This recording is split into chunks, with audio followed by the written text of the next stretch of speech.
Bonjour et bienvenue sur Santé, Expérience et Conseils. Je suis le docteur Francine Claudel et aujourd'hui nous allons parler santé, mais surtout d'expérience.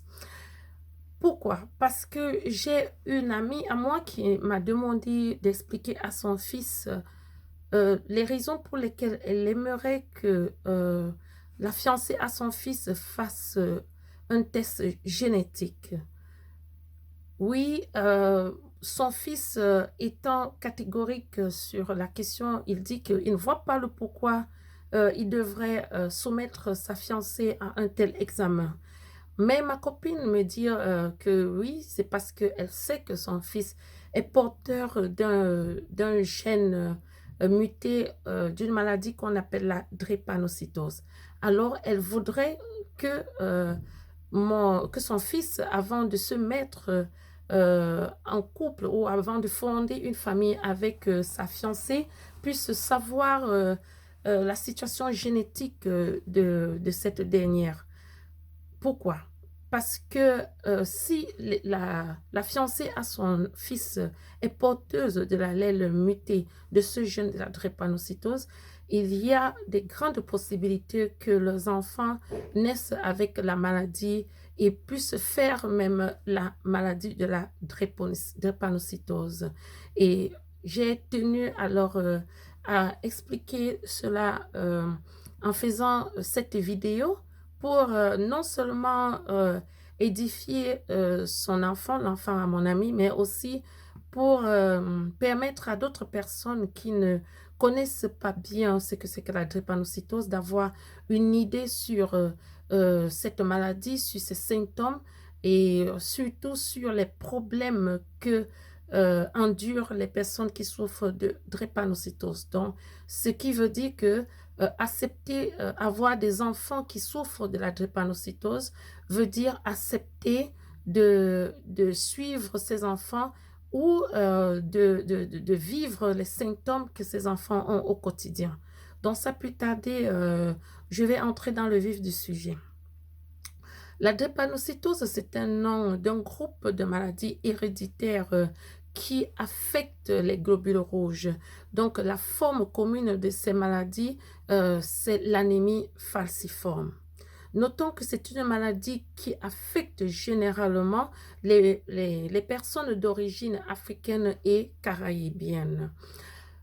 Quelles peuvent être les causes de cette maladie? Oui, beaucoup de personnes se demandent, mais d'où vient cette maladie? Pourquoi peut-on souffrir de la drépanocytose? Je réponds simplement en disant que cette maladie est causée par un gène. Donc, il y a un gène dans l'organisme qui agit sur le développement des globules rouges dans le sang.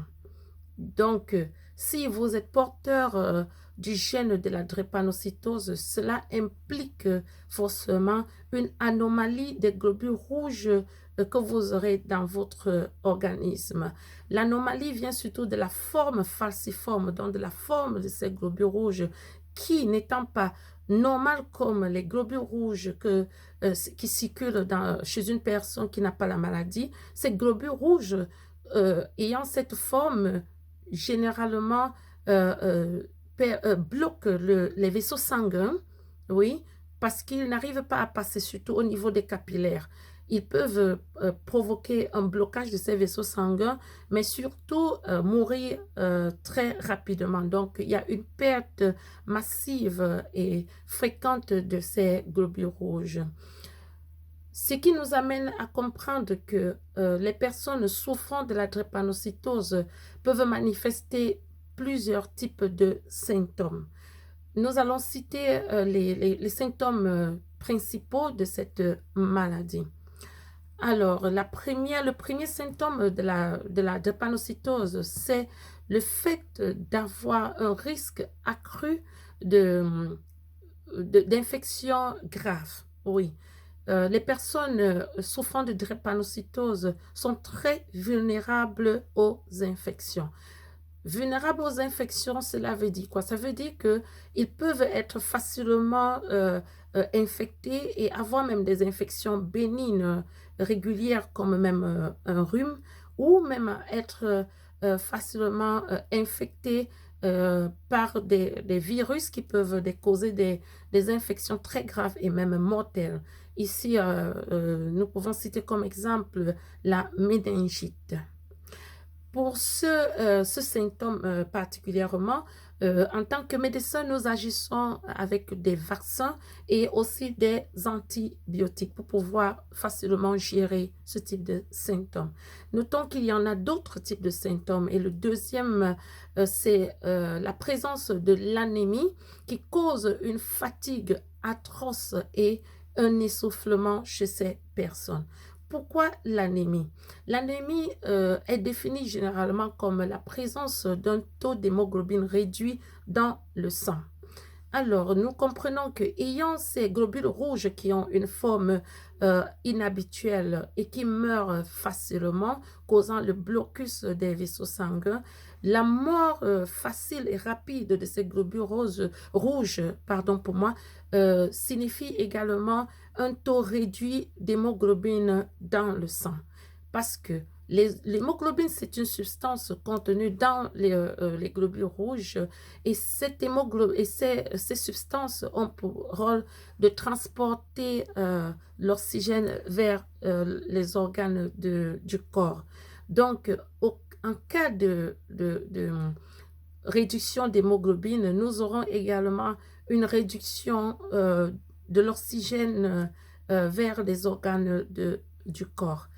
Donc, l'anémie en soi ne se fait pas voir chez une personne drépanocytaire. Donc, nous savons cela généralement par des examens de sang qui nous démontrent le taux réduit de l'hémoglobine.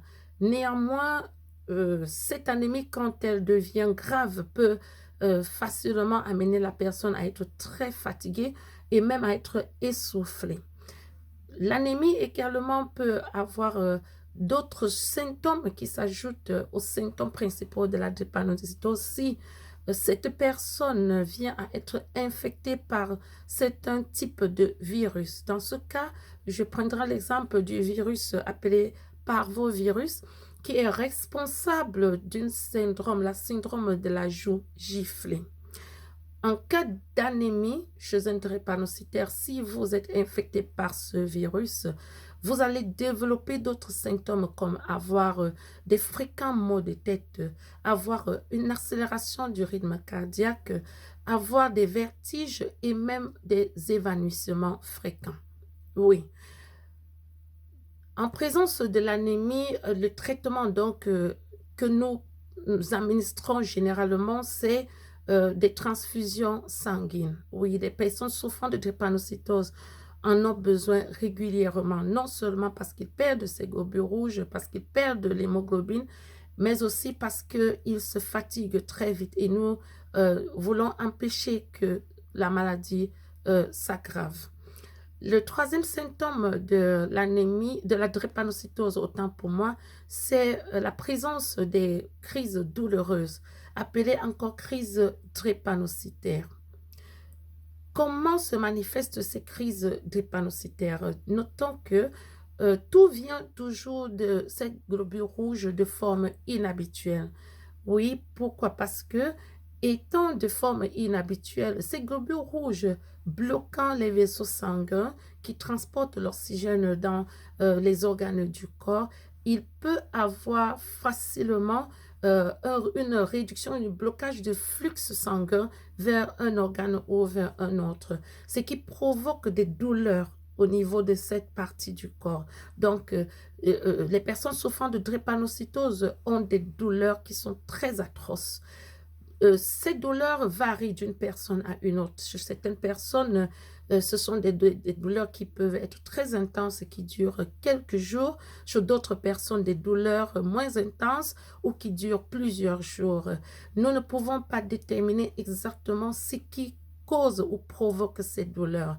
Notons que ça dépend des personnes, mais généralement, les douleurs sont localisées au niveau des jambes ou bien au niveau du dos. Et l'origine de cette douleur vient de plusieurs facteurs, comme par exemple le climat, la pluie, le froid, le vent ou bien le stress. Si la personne est très stressée, cela peut également causer les crises de douleur. Ou la présence, ou après avoir fait une activité sportive très intense. Oui, ceci sont des éléments ou des facteurs qui peuvent provoquer la présence des crises drépanocytaires ou bien des crises de douleur chez ces personnes. Notons que les crises drépanocytaires ne sont pas les uniques symptômes que ces personnes peuvent endurer parce que ils souffrent tellement, surtout quand ils commencent à manifester ces crises. Ils ont besoin rapidement de prendre des traitements ou des antidolorifiques. Certains vont même jusqu'à avoir comme traitement de la morphine qui est un antidolorifique à forte action. OK? Donc, ces trois éléments que je viens de citer, ces trois symptômes sont les principaux de la drépanocytose qui ne sont pas des moindres. Certes, nous pouvons les traîner, les gérer, autant pour moi, mais ce n'est pas du tout évident. À côté de ces symptômes, notons également certains problèmes que ces malades peuvent avoir. Ils peuvent manifester déjà dès la petite enfance un retard de croissance, un retard de puberté. Ils peuvent avoir comme problème la présence des calculs biliaires qui causent des douleurs au ventre, un jaunissement de la peau, un jaunissement des yeux. Ils peuvent avoir des douleurs aux articulations, des douleurs au niveau des os. Ils ont généralement, surtout chez des personnes de sexe masculin, une érection fréquente et douloureuse du pénis, oui, qui peut durer même plusieurs heures. Des personnes atteintes de drépanocytose manifestent généralement des symptômes au niveau pulmonaire. Donc, avoir fréquemment des douleurs à la poitrine, de la toux ou bien difficultés à respirer. Ils peuvent avoir des difficultés à respirer, se sentir même étouffés. Autre problème que nous distinguons chez ces personnes, c'est la présence des problèmes au niveau de l'appareil urinaire. Et ces personnes peuvent avoir même du sang au niveau du sang dans des urines. Ils ont également un gonflement de la rate qui porte à des douleurs au niveau de l'abdomen, une accélération du rythme cardiaque. Nous ne pouvons ne pas citer la présence de l'accident vasculaire cérébral. Donc, pourquoi? Parce que ces globules rouges qui bloquent les vaisseaux sanguins bloquent également le flux du sang et le flux d'oxygène du cœur vers le cerveau. Nous avons comme ça beaucoup d'autres problématiques, beaucoup de problèmes, de situations, de conditions qui traversent ces personnes qui souffrent de drépanocytose. Je vais également ajouter l'hypertension pulmonaire. Oui. Donc, je préfère m'arrêter là pour aujourd'hui parce que ceci vous permet de comprendre ce que endurent les personnes qui naissent avec la drépanocytose. Nous parlerons dans un autre épisode du traitement et de la vie avec la drépanocytose. Je vous prie de partager cette vidéo pour illuminer, éclairer, informer d'autres personnes sur cette maladie, mais surtout pour aviser beaucoup de vos proches qui sont déjà porteurs de l'allèle muté de la drépanocytose, au cas où ils voudraient se mettre en couple ou bien fonder une famille, avoir des enfants avec une personne qui a le même gène, de comprendre qu'ils auront des enfants qui pourront naître avec la maladie. Et il faudra gérer non seulement les symptômes, mais gérer leurs problèmes. Je vous remercie de m'avoir écouté. Je vous prie de vous abonner, de liker, de partager et je vous dis à très bientôt dans une autre vidéo. Portez-vous bien et à plus.